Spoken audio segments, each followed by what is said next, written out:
देखिए बात करते हैं तीसरे का दूसरा, है ना। यहाँ पे क्या लिखा गया है, हमारे पास दो कोष्टक हैं, एक ये कोष्टक है और एक ये है ना। और दोनों कोष्टक के बीच में क्या है, मल्टीप्लाई यानी गुणा है। यहाँ पे कुछ बातें प्लस करके लिखी गई हैं, यहाँ पे कुछ प्लस और माइनस करके लिखी गई हैं। अब ये किसके बराबर है, हमारे पास ऑप्शंस दिए गए हैं, है ना, 0, 1, 2 और -1।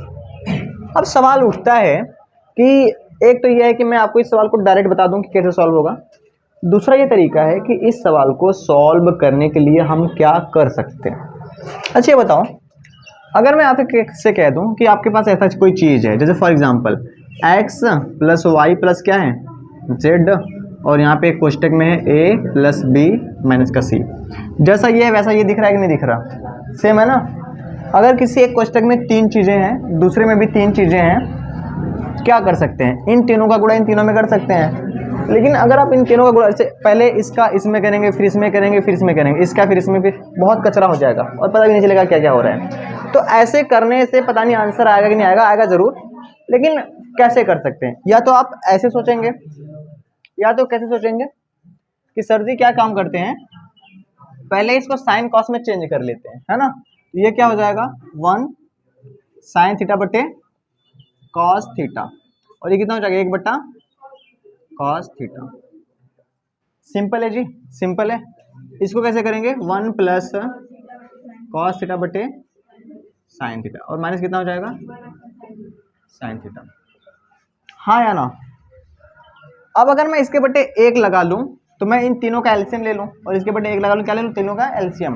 पर कई बार ना ऐसे जो अक्षर टाइप के होते हैं, जैसे साइन कॉस, इनका एलसीएम लेना, क्योंकि अंक तो नहीं है ना 2, 3, 4, 5 के एलसीएम फटाफट से निकाल लेंगे। तो आप ना एलसीएम ना लेने के बजाय आप एक काम करो, 2 को सॉल्व कर लो। किसको किसको, 2 को। इसको बड़े कोष्टक में डाल देते हैं,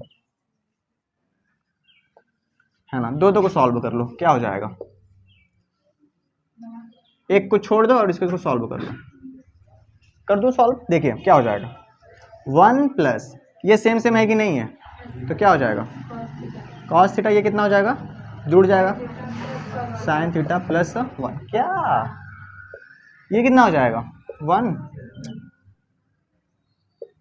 कितना हो जाएगा, 1 + सेम सेम दिख रहा है sin θ, और ऊपर कितना हो जाएगा। बात क्लियर है। अब इसके बड़े कितना कर लेंगे, 1, इसका यहाँ गुणा, तो कितना हो जाएगा, cos θ + sin θ + का 1 और बटे इसका यहाँ गुणा, इसका यहाँ गुणा, कितना हो जाएगा, sin θ + cos θ - का 1 / sin θ। क्या हो सकता है, क्या हो सकता है, क्या हो सकता है, ठीक है, क्या हो सकता है।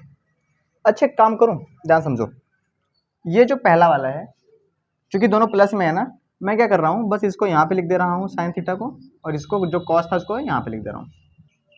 बात क्लियर है ना। क्या समझो, अगर मैं इसको ऐसे अलग कर लूँ और इसको अलग कर लूँ, और इस पूरे को यानी कि इस पूरे को मैं a कह दूँ, तो ये भी पूरा क्या हो जाएगा, a हो जाएगा, ये क्या हो जाएगा, b, और ये क्या हो जाएगा, b।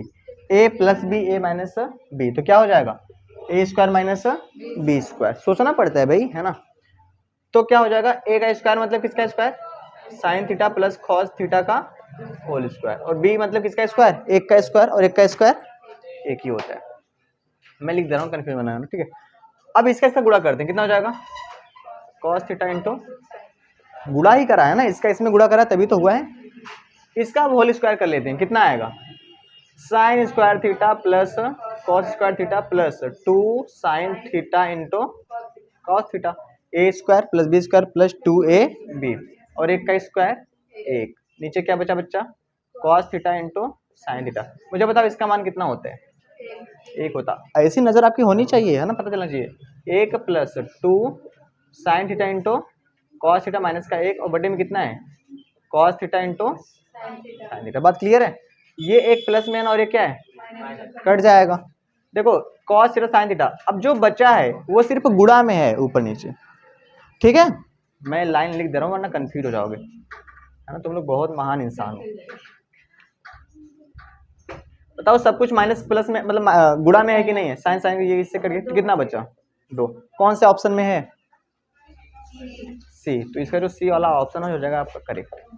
ऐसे सोचना होता है ना। ये सवाल है। आपकी आंखें एकदम खुली होनी चाहिए कि कहाँ पे क्या हो रहा है ना, कहाँ पे ऐसा लग जा रहा है कि मैं 1 लिख दूँ, कहाँ पे मैं मल्टीप्लाई कर रहा हूँ, है ना। ये सारी की सारी बातें है ना। इसको नोट कर लीजिए फटाफट से।